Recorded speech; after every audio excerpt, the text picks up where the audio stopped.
Hello, hi, y'all. Daniel Aaron with you.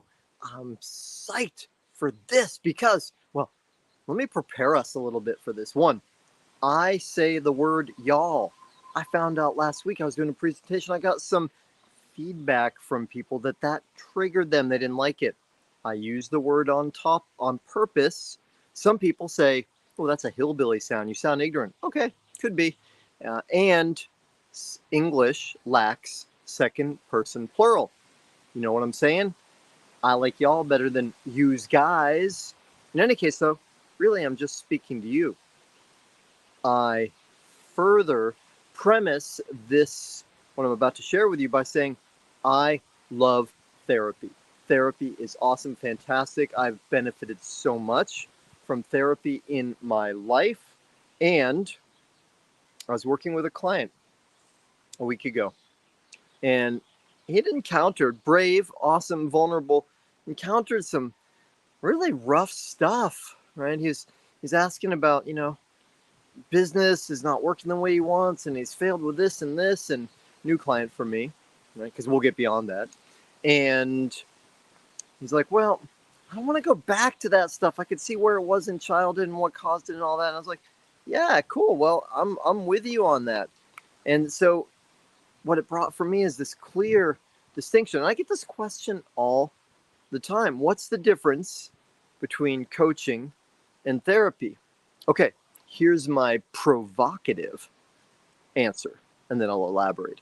It is coaching is like therapy with an insistence upon results. Now, let's go another step with that.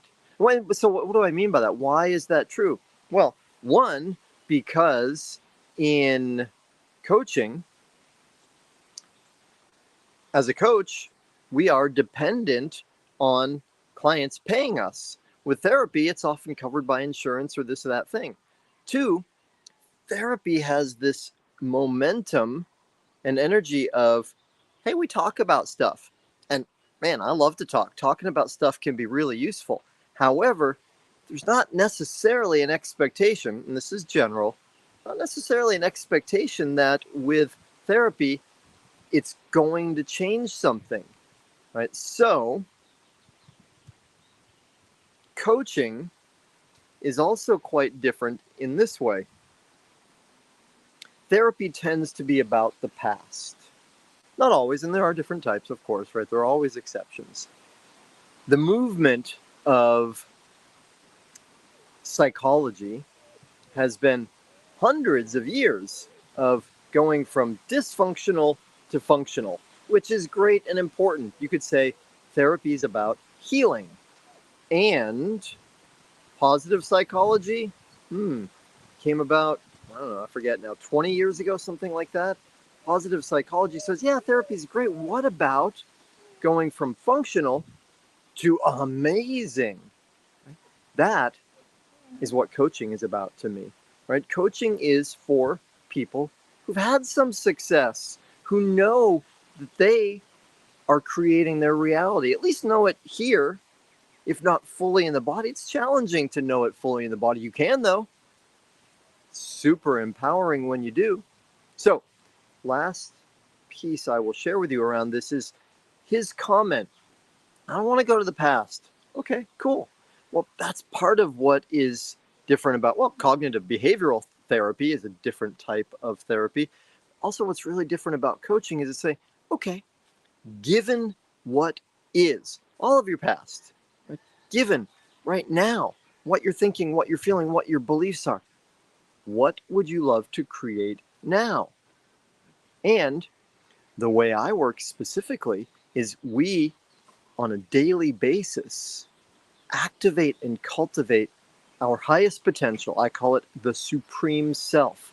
And when we do that, magical, amazing things happen. For instance, one of my declarations is I am unconditional love and prodigious patience. Okay, weird wording. Perhaps I like alliteration. Prodigious patience, meaning very patient. Right? And when I speak that, when I declare it, two cool things are possible. One is I might flash on, ooh, yesterday I got impatient about this, I got impatient about that, and I go, right, because I love myself, I can hold myself in innocence. I don't go, oh man, you screwed up, you shouldn't have done that. It's not that. Let me see if I can adjust the light a little bit. It's not that. It goes, oh, cool. I can learn from that. That's an opportunity. So in the future, I can go to the past to inform the future. I can become more unconditional love and more patience. The other very cool possibilities, I can say, I am unconditional love and prodigious patience, like I did this very morning, and then thought about, I've got this appointment, and I'm waiting to hear back from somebody around this.